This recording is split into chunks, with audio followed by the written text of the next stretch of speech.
বাপের দাম বেশি না মায়ের দাম বেশি? আমাদের দাম কম। হ্যাঁ, নিজেরাই নিজের দাম কমায় ফেলে, এটা কোনো কথা নাকি? ভালো করে বলেন, আমাদের দাম বেশি না মায়েদের দাম বেশি? আমাদের দাম বেশি। মায়েরা যা মনে করে করুক। ক্ষতি তো দু প্রকার, একটা হলো সাময়িক ক্ষতি, আরেকটা হলো স্থায়ী ক্ষতি। ইসলাম ছাড়লে কি ক্ষতি? স্থায়ী ক্ষতি। অসুখ হয়েছে, একটু ক্ষতি হলো, আবার সুস্থ হলাম, ঠিক হয়ে গেল। টাকা ফুরে গেছে, আবার টাকা ফিরে পাবো, অস্থায়ী ক্ষতি। হয়তো আমার এই ক্ষতিটা আবার পূরণ হবে। কিন্তু ইসলাম নাই, ঈমান নাই, সাধারণ ক্ষতি না স্থায়ী ক্ষতি, সব চলে যাবে। 17 প্রকার অপকর্ম যার মধ্যে থাকবে, সে দুনিয়া এবং আখিরাতে ক্ষতিগ্রস্ত হবে। কত প্রকার? 17 প্রকার। এই পর্যন্ত কি এক প্রকার বলেছি? একটাও বলিনি। তাহলে এখন চিন্তা করেন, ফজরও লাগতে পারে। শুনতে রাজি আছেন তো সবাই? জোরে বলি ইনশাআল্লাহ। ভয় পাবেন না, আমি ফজর লাগাবো না, আমি ফজর লাগাবো না। হিয়া হাত্তা মাতলাইল ফজর, যদি আল্লাহ লাগাইছেন। আচ্ছা, আমি এত সময় নেব না, দেখা যাক। 17 প্রকার অপকর্ম যার মধ্যে পাওয়া যাবে, সে দুনিয়াতেও ক্ষতিগ্রস্ত, আখিরাতেও। এটা কি আমার কথা না আল্লাহর কথা? আল্লাহর কথা। আল্লাহ বিভিন্ন জায়গায় এই অপকর্মের কথা তুলে ধরেছেন। আসুন আস্তে আস্তে আমরা মূল আলোচনার দিকে চলে যাই। তাহলে যার যার ধর্ম শেষে পালন করবে, এতে কোনো বাধা। কিন্তু মুসলিম হয়ে অন্য কোন ধর্মের প্রশংসা করা যাবে না। মুসলমানদের দিন একটা। কয়টা বলেন? বলেন কয়টা? আমার আপনার দিন কয়টা? সেই দিনের নাম কি? আরো জোরে, আরো জোরে। ইসলাম আছে, আমার অস্তিত্ব আছে। ইসলাম নাই, আমার কোন অস্তিত্ব নাই। আল্লাহ রাব্বুল আলামিন বান্দাকে প্রশ্ন করে বলছেন, আফা গায়রা দীনিল্লাহি ইয়াবগুন ওয়া লাহু আসলামা মান ফিস সামাওয়াতি ওয়াল আরদি তাওআন ওয়া কারহা। দ্বীন হিসাবে, জীবন বিধান হিসাবে ইসলামকে ছেড়ে দিয়ে অন্য কোনো দিনকে তুমি কেমন করে গ্রহণ করো?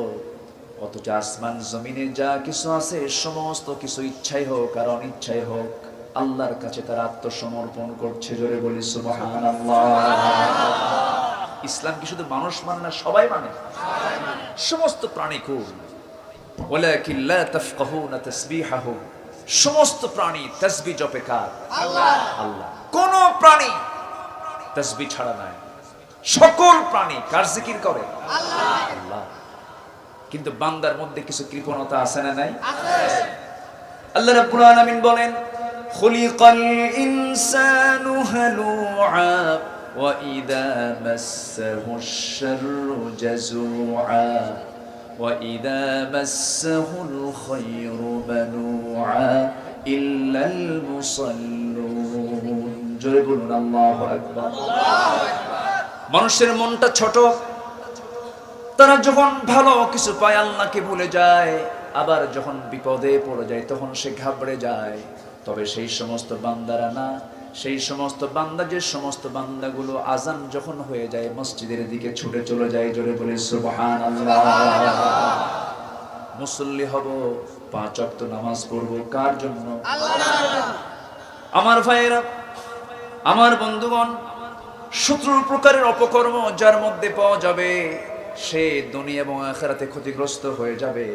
এর মধ্যে নাম্বার 1 হলো, যারা আনুগত্যের দিকে অটল থাকবেন। আনুগত্য হবে কার? আল্লাহ। নাম্বার 2 হচ্ছে মুহাম্মদ সাল্লাল্লাহু আলাইহি ওয়াসাল্লাম। 17 প্রকার অপকর্মের ভিতরে 1 নম্বর অপকর্ম হলো, যে ব্যক্তি আনুগত্যের ক্ষেত্রে অটল থাকবে না। আনুগত্যটা এমন একটা বিষয়ের নাম, ভালোবাসা এক বিষয়, আনুগত্য আরেক বিষয়। ভালোবাসা আগে দরকার না আনুগত্য আগে দরকার? একটু চিন্তা করে বলতে হবে। ভালোবাসা আগে দরকার না আনুগত্য আগে দরকার? এখানে কথা বলা যাবে না, মেহেরবানি করে একটু সাইলেন্ট থাকেন। না দোয়া করে দেব? আচ্ছা, সম্মানিত ভাইয়েরা, কি এলাকার নাম কি? নল ডগি মানে কি? নল ডগি। নল তো বুঝি, নল, নল দিয়ে অনেক কিছুই হয়, বন্দুকের নলও তো আছে। আচ্ছা, কিন্তু ডগিটা কি?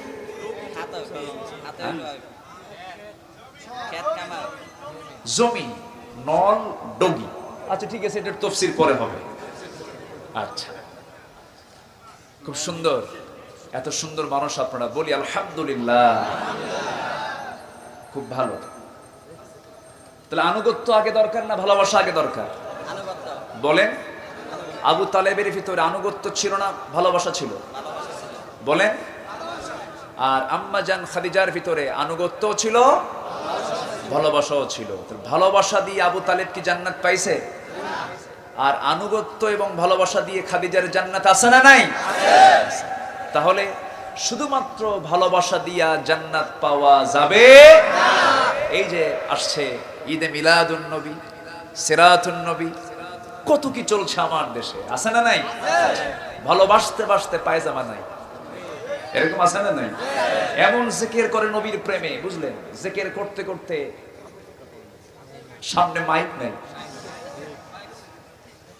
মাইক আউট, জিকির করতে করতে পাগড়ি নাই, আছে না নাই? কত যে গজব আমার দেশে আছে, এগুলো তো রহমত না, এগুলো গজবের লক্ষণ, আছে না নাই? শুধু ভালোবাসা দিয়ে জান্নাত পাওয়া যাবে না। ইয়া নবী সালাম আলাইকা, গরম গরম জিলাপি, আছে না? এটার নাম ভালোবাসা নয়। তোমার কাছে মসজিদ ভালো লাগে না, তোমার কাছে মন্দির ভালো লাগে, তোমার কাছে মাদ্রাসা ভালো লাগে না, তোমার কাছে থিয়েটার গুলো ভালো লাগে। কবি আল্লামা ইকবাল আফসোস করে বলছেন, উনকো তহজীব নে হর বন্দে সে আজাদ কিয়া, লাকে কাবে সে সনম খানে মে আবাদ কিয়া। নব্য যুগের সভ্যতা মোহে কেটে ফেললি সব বাঁধন, মসজিদ ছেড়ে মন্দিরে গিয়া বাসা বেঁধেছ হায় এখন। মসজিদ তোমার ভালো লাগে না, মন্দির তোমার ভালো লাগে, এটা তোমার ইমানদারের লক্ষণ নয়, এগুলো হলো মুনাফিকের লক্ষণ। যখন ঈদের দিন আসে, ঈদের জামাতে শামিল হয়ে যাও, নামাজ শেষ করে বিকেল বেলা গার্লফ্রেন্ডের সঙ্গে দেখা করতে যাও, আছে না নাই? এই সমস্ত ডাবল স্ট্যান্ডার্ড দিয়ে ইমানকে টিকসই করা যাবে না। শুধু ভালোবাসা দিয়ে ইসলামকে মূল্যায়ন করলে হবে না, আনুগত্য সবার আগে দরকার। আল্লাহ রাব্বুল আলামিন সুন্দর করে বলছেন, ওয়ামিনান নাসি মান ইয়াবুদুল্লাহা আলা হারফিন ফাইন আসাবাহু খায়রুন ইতমাআন্না বিহি وإن أصابته فتنة انقلب على وجهه خسر الدنيا والآخرة ذلك هو الخسران المبين. جل الله أكبر. سورة الحج আয়াত নাম্বার 11। আনুগত্যে যারা অটল থাকবে না, তারা স্পষ্ট খুসরানের মধ্যে পড়ে যাবে, স্পষ্ট ক্ষতির মধ্যে তারা পড়ে যাবে। আমরা এক নাম্বার আনুগত্য করব কার? আল্লাহ। আসতে বলবেন না কার? আল্লাহ। এক জায়গায় না সব জায়গায়? সব জায়গায়। আল্লাহ রাব্বুল আলামিন বলছেন, বান্দা শোনো, তুমি তো আমার গোলামি করবে, আমি তোমার জন্য কি দেই নাই? আমার দেহে এই যে রক্তগুলো আছে, রক্তগুলো সাকার জন্য, ফিল্টারিং করার জন্য প্রত্যেকের মধ্যে কিডনি কে দিয়েছেন? আল্লাহ। কিডনির ওজন কয় কেজি? কিডনির ওজন কতটুকু বলেন? হ্যাঁ, সুন্দর জবাব দিয়েছেন একজন। একটা কিডনির ওজন হচ্ছে মাত্র 200 গ্রাম। 200 গ্রাম ওজনের কিডনি সারাদিন রক্ত ছাকতেছে। এই কিডনি যদি অকেজো হয়ে যায়, তখন ডায়ালিসিস করতে হয়। ডায়ালিসিস একটা মেশিন, এর ওজন হচ্ছে 100 কেজি। কত কেজি বলেন? 100 কেজি। 100 কেজি ডায়ালিসিস মেশিন কাজ করছে। আল্লাহ লাগানো আমার আপনার গায়ে যে আল্লাহ পাক সেট করে দিয়েছেন, কত গ্রাম? 200 গ্রামের মধ্যে 100 কেজি মেশিনের কাজ হচ্ছে। যদি এমনটা হতো যে আমার ওজন 80 কেজি আর ডায়ালিসিস করার জন্য কিডনির ওজন 200 কেজি। সুবিধা না অসুবিধা? তখন সমাজ মানে আমাকে চলতে গেলে আমি আগে চলবো না আমার কিডনি আগে হাতে নিতে হবে? আগে কিডনি হাতে নিতে হবে। কত বেকায়দা হয়ে যেত। আল্লাহ বলছেন, বান্দা শুধু সৃষ্টি করিনি, তোকে সুন্দর করে বানিয়েছে, লেভেল করেছি, ব্যালেন্স করেছি। জোরে বলে সুবহানাল্লাহ। আল্লাহ রাব্বুল আলামিন বলেন, আল্লাযী খালাকাকা ফাসাওয়াকা ফাআদালাকা ফি আইয়ি সূরাতিন মা শাআ রাক্কাবাক।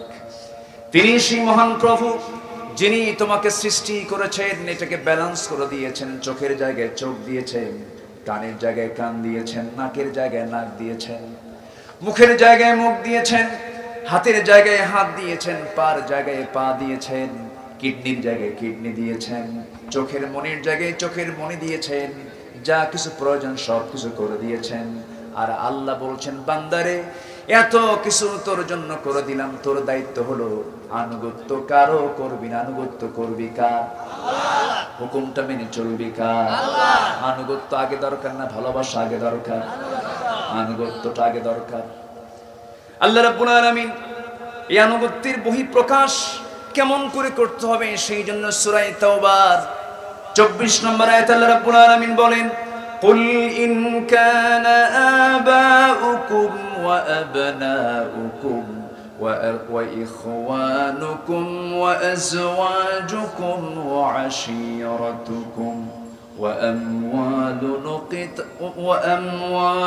اقترفتموها وتجارة تخشون كسادها ومساكن ترضونها أحب إليكم من الله ورسوله وجهاد في سبيله فتربصوا حتى يأتي الله بأمره والله لا يهدي القوم الفاسقين.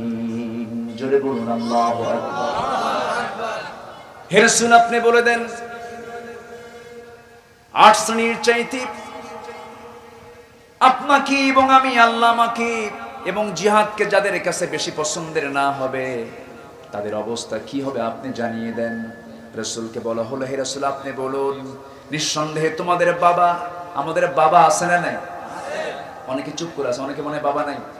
পৃথিবীতে একজন ব্যক্তির বাপ নাই, তিনি কে? বলেন তিনি কে? আর নাই কে? ইন্না মাসালা ঈসা কামাসালি আদম। আরেকজন আছেন, তিনি কে? আদমের পর আরেকজন আছেন যার বাবা নাই, যিনি এখনো মারা যান নাই, তিনি এখন আসমানে আছেন, তিনি আবার আসবেন। তিনি কে? ঈসা আলাইহিস সালাম। এই দুজন মানুষের কোনো পিতার পরিচয় নাই। এছাড়া পৃথিবীতে যত মানুষ পৃথিবীতে এসেছে এবং আসবে সবার পিতা আছে না নাই? পিতার প্রতি টান আছে না নাই? পিতার দাম বেশি না মার দামটা বেশি? হ্যাঁ, আমরা কি পিতা না মা? আমরা কি বাপ না মা? এখানে যারা বসে আছে বাপ না? আজকে উল্টো আওয়াজ হয়ে যাবে। আচ্ছা আচ্ছা, আল্লাহ আগে মারে বানাইছে না বাপরে বানাইছে? কম দাম আগে বানায়? বলেন তো। খালাকাল্লাহু আদাম আলা সূরাতিহি, আল্লাহ তো আগে আদমকে বানাইছে। তো আগে তো যারে বানালো তার দাম কমে গেল, পরে যে আসলো তার দাম বেড়ে গেল, এটা কেমন কথা? বলেন তো। মার হক বেশি এটা বলা যেতে পারে, মার রাইটস বেশি। মার কি বেশি? রাইটস, অধিকার। হক মান আহাক্কা বিহুসনি সাহাবাতি, হকের দিক থেকে সবচেয়ে বেশি অগ্রগণ্যকে ক্বালা উম্মুক, তোমার মা। কিন্তু মর্যাদার দিক থেকে, সম্মানের দিক থেকে, তাজিমের দিক থেকে সবচেয়ে সম্মানজনক অবস্থান মার না বাবা? বলেন মার না বাবার? এটা ভুল, আমরা বুঝি না। রিদা রাব্বি ওয়া রিদাল ওয়ালিদ ওয়া সাখতুহু ফি সাখতিল ওয়ালিদ। পিতা খুশি, আল্লাহ খুশি, পিতা নারাজ, আল্লাহ নারাজ। পিতার দামটা কত। মার ক্ষেত্রে এমন ওয়াজ নাই, মার ক্ষেত্রে এমন ওয়াজ নাই। আজকে শুধু বাপেরই ওয়াজ করি, কারণ বাপ দেখতেছে, মা তো নাই। মা কি আছে নাকি আশেপাশে? আছে না? মাদের দামও আছে। মার দাম কে দিয়েছেন? আল্লাহ।